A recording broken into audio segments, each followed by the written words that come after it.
tayong magiging saksi.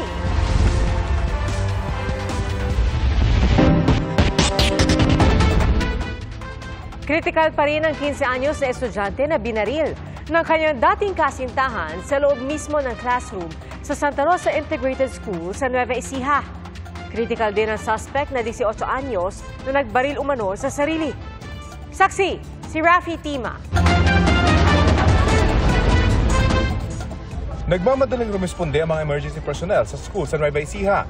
Ayon sa Santa Rosa Police, alas 10 ng umaga kanina nang makapasok ang 18 anyos na lalaki sa eskwelahan at binaril ang kanyang 15 anyos na dating kasintahan. According po sa guard, nung una pinigil niya, which is napigilan naman, then inantay niya siguro na maglabasan yung ibang students, sumabay doon. So hindi na na-notice nung security guard na nakapost doon. Pilit daw pinalalabas ng suspect ang biktima na nasa labas ng kanyang silid-aralan. Nang hindi lumabas, dito na raw pumasok ang suspect, binaril ang biktima at saka nagbaril sa sarili. Ayon sa panggabing gwardiya na nakausap ng GMA Integrated News, sinisita nila ang mga hindi estudyante sa eskwelahan na gustong pumasok pero hindi raw sila nagsasagawa ng pagkapkap. Kung lisensyado po kaming gwardiya, pwede kami kumapkap ng tao. Hindi pa raw gaanong makausap sa ngayon ang mga estudyante at gurong nakasaksi sa krimen dahil sa trauma. Na-recover sa pinangyarihan ng insidente ang ginamit sa krimen na isang small caliber .22 snub-nose revolver. Kapwa ay sinugod sa Doctors Hospital sa Cabanatuan City ang biktima at suspect. Pero kalaunan, inilipat sa Paulina Garcia Memorial Medical Center ang suspect. Ang nakita is upper part po ng katawan, which is probably neck at ulo. So waiting pa tayo sa official statement po ng written galing po sa hospital para i-confirm po natin kung ano po talaga ang tama nila. Tumanggi pang magbigay ng pahayag ang mga kaanak ng biktima at suspect, maging ang mga kawani ng ospital. Ang eskwelahan naman, pansamantala munang isinara. Para sa GMA Integrated News, ako si Rafi Tima, ang inyong saksi. Siyam ang patay habang 15 ang sugatan matapos mahulog sa bangin ang sinakyan nilang mini dump truck sa Lebak, Sultan Kudarat. Ang sa Lebak Municipal Police, nawalan umano ng preno ang truck habang binabagtas ang pababa at pakurbang bahagi ng Highway 70. Tumama ang truck sa isang konkretong debris sa ginagawang kalsada at nahulog sa bangin. Kabilang sa sugatan ang driver ng truck. Kwento ng driver, nang mawalan ng preno, sinubukan niya iwasan ang nasa unahang van hanggang sa dumiretso ang truck, pababa ng bangin na nasa 100 metro ang lalim. Nagpapagaling pa sa ospital ang mga sugatan. Sumailalim sa 11 oras na operasyon ng isang lalaki na nalapnos ng katawan matapos masabugan ng LPG sa Pandacan, Maynila. Hinanakit ng anak ng biktima, hindi tinanggap at hindi lang nilapatan ng first aid o paunang lunas ang kanyang ama sa unang ospital na pinagdalhan sa kanya. Saksi, si Jomar Apresto. Napatakbo ang mga residenteng ito nang biglang may lumiwanag sa Barangay 871, Pandacan, Maynila. Ang nasaksihan pala nila, pagsabog ng LPG. Hindi gaanong hagip sa CCTV pero matatanaw ang isang tao na tumatakbo habang nasusunog ang kanyang katawan. Ayon sa barangay, naghahanda ng lulutuing pambentang almusal ang 41 anyos na si Anisete Benito nang masabugan ng LPG. Lapnos ang balat ng biktima. Sa kabila ng iniindang lapnos, agad daw pinuntahan at ginising ng biktima ang dalawa niyang anak. Habang ang mga residente at barangay nagtulong-tulong para maapula ang sunog. Kumuha siya ng kumot para basahin, para maano yung kalan, matakpan. Para yung dalawang bata, para may tawid niya palabas. Pero nang makalabas ng bahay ang kanyang mga anak, nabagsakan naman ng lona ang biktima kaya nadaganan pa ang kanyang lapnos na balat. Pagkalusan ng lona, mano sa katawan niya. Kaya nakaubad kayo siya eh. Kaya ang bilis ng kapit ng ng lona sa kanya. Isinugod sa ospital ang biktima gamit ang mobil ng barangay. Pero hindi raw siya tinanggap ng unang ospital na pinagdalhan sa kanya. Bakit niyo po hindi tinanggap kung kailan critical na po? Nakita niyo naman po yung kalagayan ng tatay ko noon. Hindi niyo man lang po binigyan ng first aid. Tinanggap naman sa Philippine General Hospital ang biktima at ngayon stable ang kondisyon matapos ang 11 oras na operasyon. Pero nakabenda ang kanyang buong katawan. Sinubukan namin makipag-ugnayan sa ospital na sinasabing hindi tumanggap sa biktima pero wala pa silang opisyal na pahayag. Base sa Republic Act 8344, maaaring patawan ng parusa o penalty ang isang ospital na hindi tumanggap o hindi nagbigay ng karampatang lunas sa isang pasyente sa emergency cases. Nananawagan naman ng tulong sa lokal na pamahalaan ng pamilya ng biktima para sa pambili niya ng mga gamot. Patuloy ang investigasyon sa sanhi ng pagsabog ng LPG. Paalala ng Department of Energy, sakaling makaamoy ng sumisingaw na LPG, patayin agad lahat ng nakasinding apoy. Huwag magbubukas o magpapatay ng kahit anong electric switch. Buksan lahat ng bintana at pintuan para di makulob ang gas. Patayin ang gas supply sa pamamagitan ng pressure regulator switch. I-disconnect ang regulator mula sa cylinder kung kaya.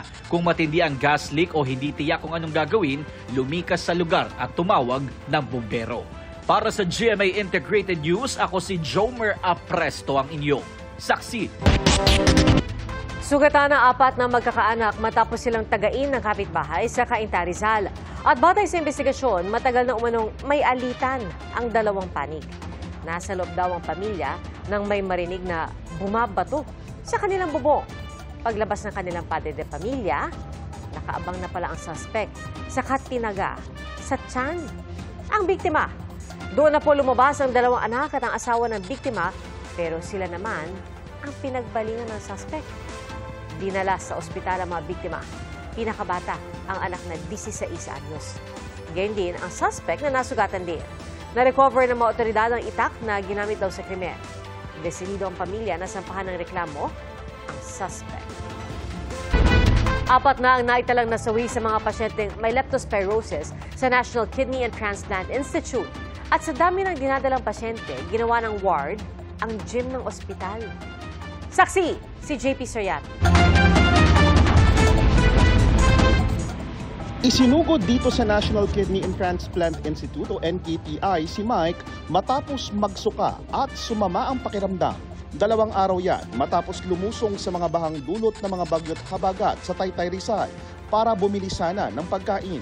Sininat na ako, sumakit na yung mga kasukasuwang ko. After past 1 day, hirap na ako, sakit na ng buong katawan ko, pati lalit binti ko, sir.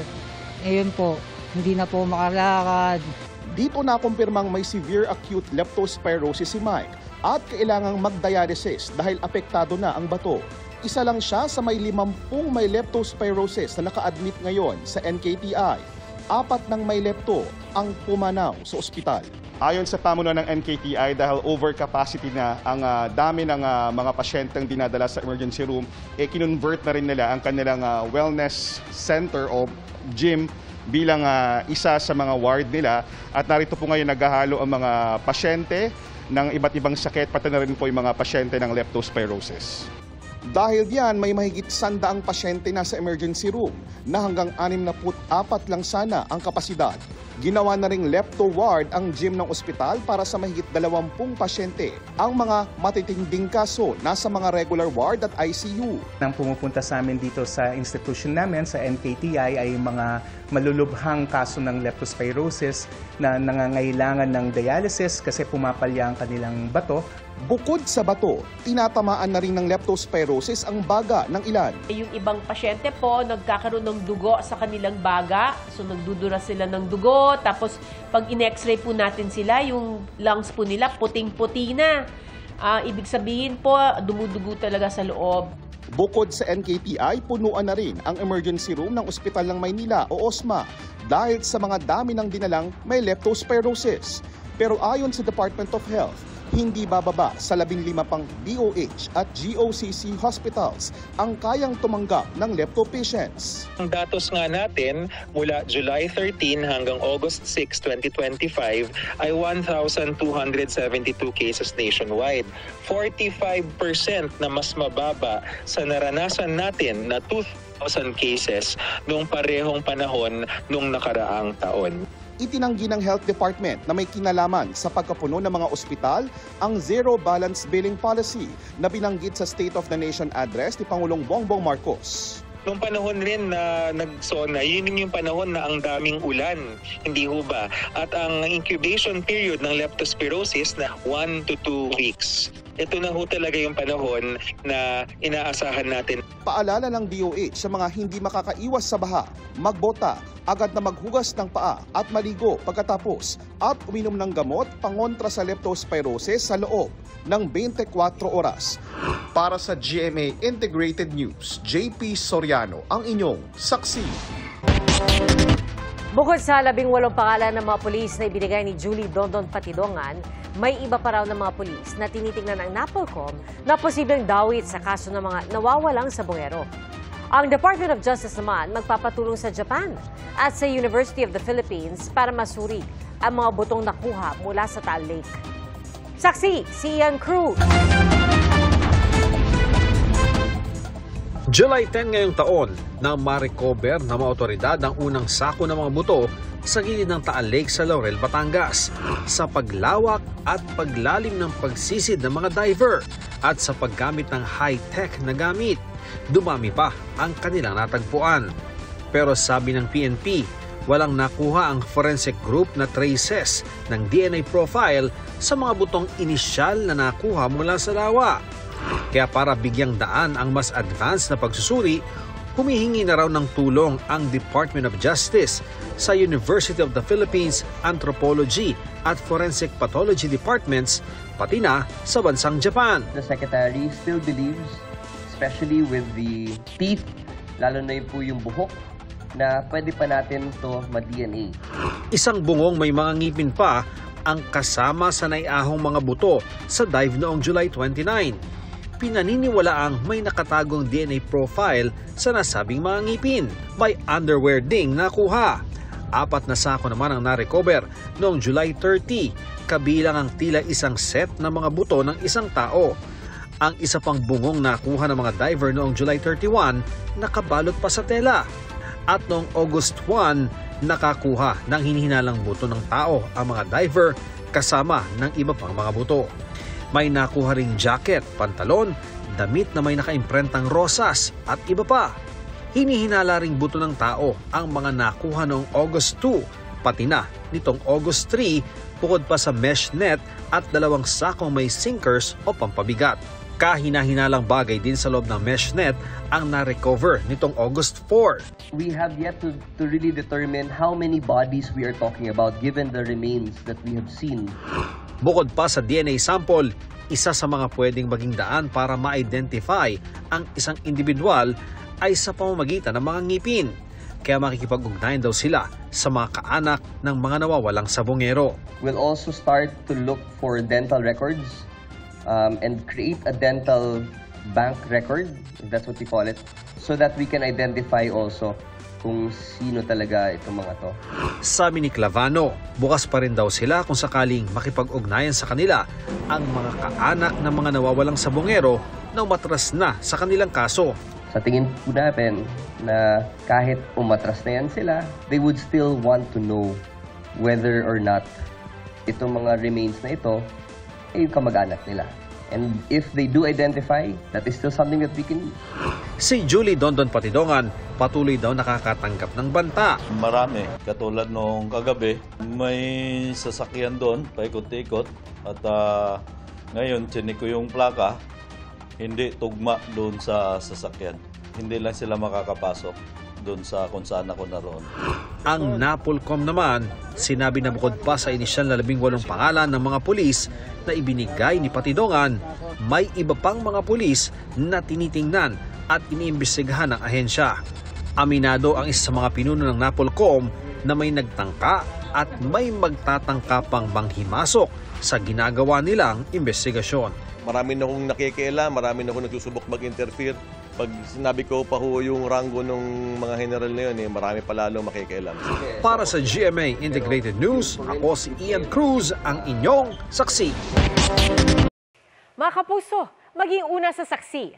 Mag-subscribe sa GMA Integrated News sa YouTube para sa iba't ibang balita.